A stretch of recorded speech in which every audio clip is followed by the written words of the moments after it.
Hindi na. Okay. Sige. Ayan.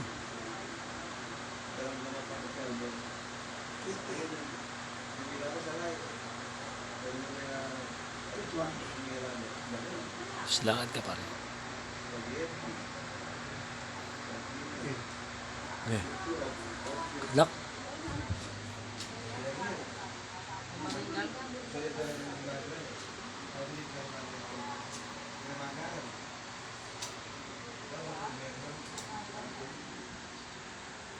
Okay.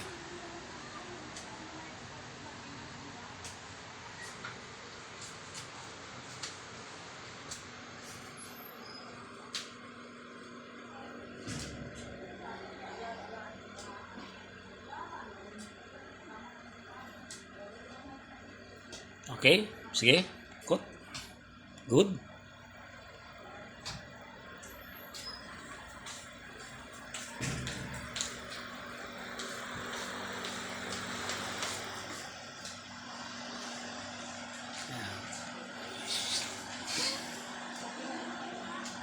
Ganda ng lakad mo, no?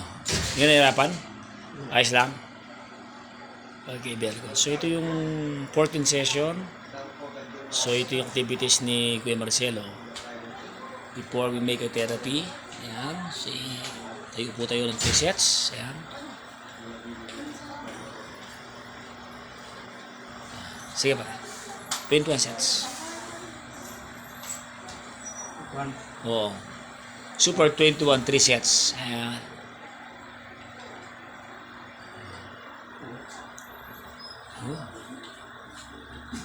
Ayan. Alalayan si ni Marisa. Baka bigla magbingkong.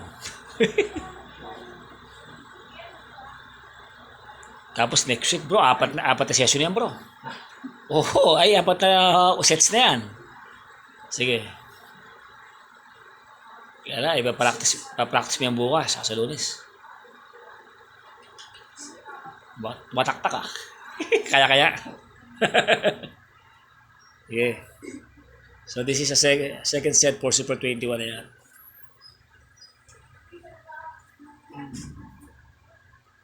Ang ganda ng kondisyon mo bro ah.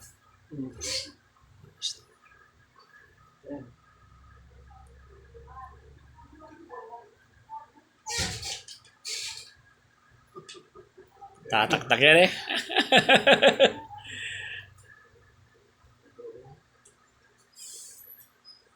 Yan. Kaya pa? Kaya. Yan na. 13. Oh. Relax lang muna. Oh. Push. Oh. Mas malakas kaya ito nung isang araw ah.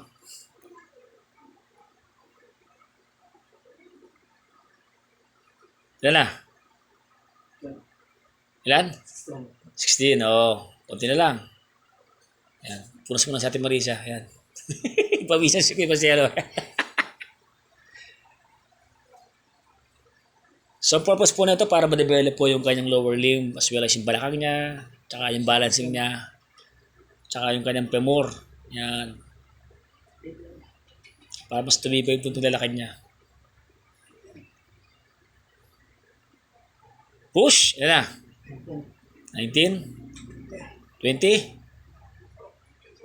Okay. O, relax ka muna. Relax. In-exhale ha.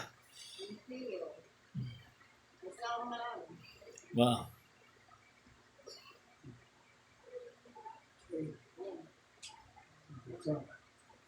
Wala ka pa. Makameritong ka pa. Paka 2 pa set yan. Yan.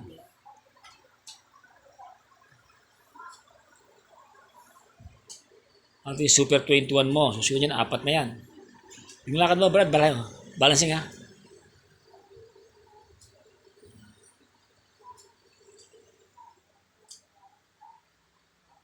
Pag gumaling ka, panunan mo lagi ito. Yan, dati po, hindi sinakalakan ng ganito yan.